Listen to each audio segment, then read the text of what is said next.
Hot take, basketball is the fastest evolving sport in the world. Brunson from behind. Giannis!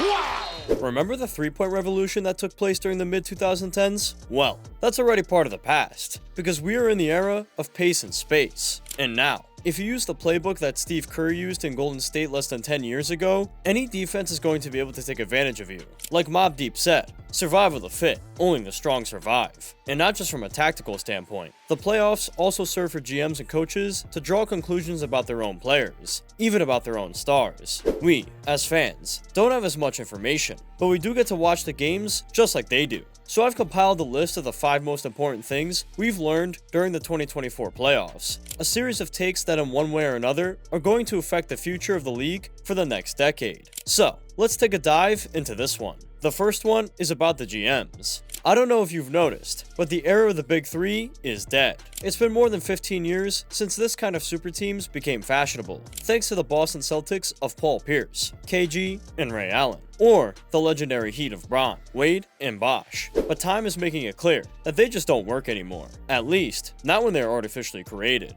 I mean, could you call the 2021 Bucks a Big Three with Giannis, Holiday, and Middleton? More so when the 2 most important players of that core have been developed within the franchise. Neither the Nets, nor the Clippers, nor the Suns' experiments in trying to conquer the NBA based on pure talent has worked. Cocks it back! In fact, the most impressive thing is that they have been very far from doing so. They have all failed miserably, whether due to injury or cohesion, and the sons of Booker, KD, and Beal are but the latest proof. Even when they have the opportunity, modern teams are reluctant to put together so much offensive talent, just because they can. And I don't think that the rest of the GMs in the league haven't realized that growing the team organically is the formula that has served every NBA champion since those Miami Heat. Yes, I know the Warriors signed Durant in free agency, but that team was already well built before that. The second thing that we have learned is that the future is now. Remember when people were saying that the NBA needed a generational change? That they needed new faces? Well, say no more. Not only some of the best young players have been able to lead their teams to deep playoff runs, like Shea, Luka, Ant, or Haliburton have done, but their teams, against all odds, have shown that they are already stronger than the dominant generation. Like a pride of lions on the savannah, the new kings are ready to take the throne. There is no reason to think that young teams like the Oklahoma City Thunder, the Minnesota Timberwolves, or the Indiana Pacers will perform any worse next year. In fact, they're likely to perform better. Even more so in the case of the Thunder, who started their offseason practically the day after the Celtics won the ring. Sam Presti didn't even want a day off. The competition is getting tougher and tougher, and teams with veteran superstars are watching as more and more projects under construction pass them on the freeway without looking back.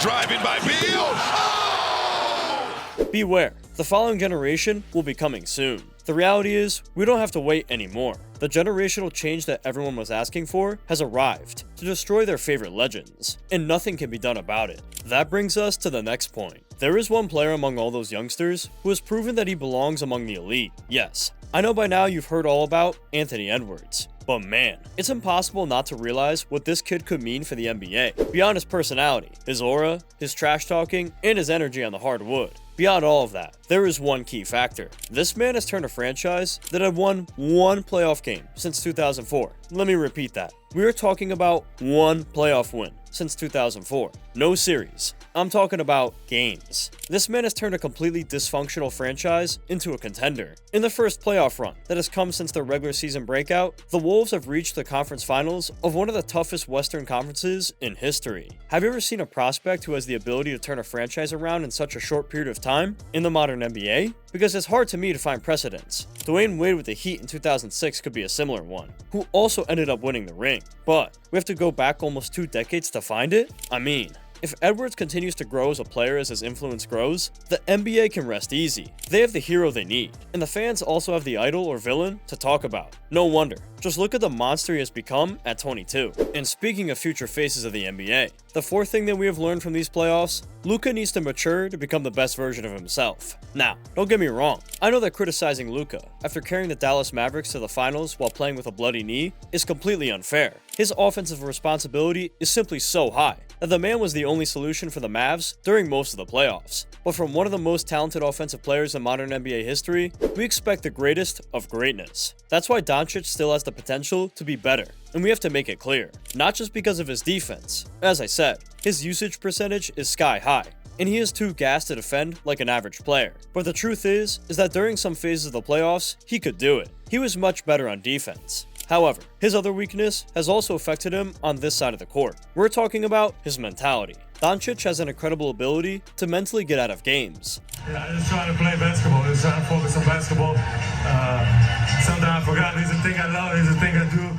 Whether it's because of stuff with referees, or stuff with the opponents, or simply a lack of concentration. But many times, he forgets that this heat hurts him when he is clearly the best player on the court. Sometimes, he licks the mud too much. Just like Bird showed Jordan that he had to improve to be a leader while sweeping him in the playoffs, the Celtics have taught Luka a lesson during those finals. Your one-man offense is not going to work if you're not able to be focused at a LeBron James Cavaliers level. Trust me, Doncic still has a lot of potential to improve if he could figure that out. And finally, we've come to the last thing we have learned from the playoffs, or at least for this video. The modern NBA has taught us that the safe lead does not exist. We saw the Denver Nuggets destroying a 20-point deficit against the Los Angeles Lakers in the first round. We saw the Minnesota Timberwolves give the Nuggets their own medicine, coming back from a 20-point deficit a month later. We also saw the Celtics come back from 18 points down against the Indiana Pacers, or the Cavaliers come back from the same deficit against the Orlando Magic, or the Mavericks come back from the same number of points against the Minnesota Timberwolves.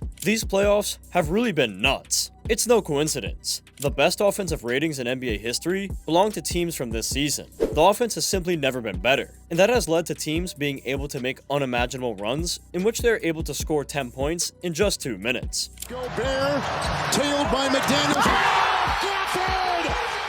Even the best defenses in the league, in some ways, can't do anything to contain the arsenal of these teams. The average player in the league is so skilled that he is capable of scoring a shot that only a superstar would have taken 2 decades ago.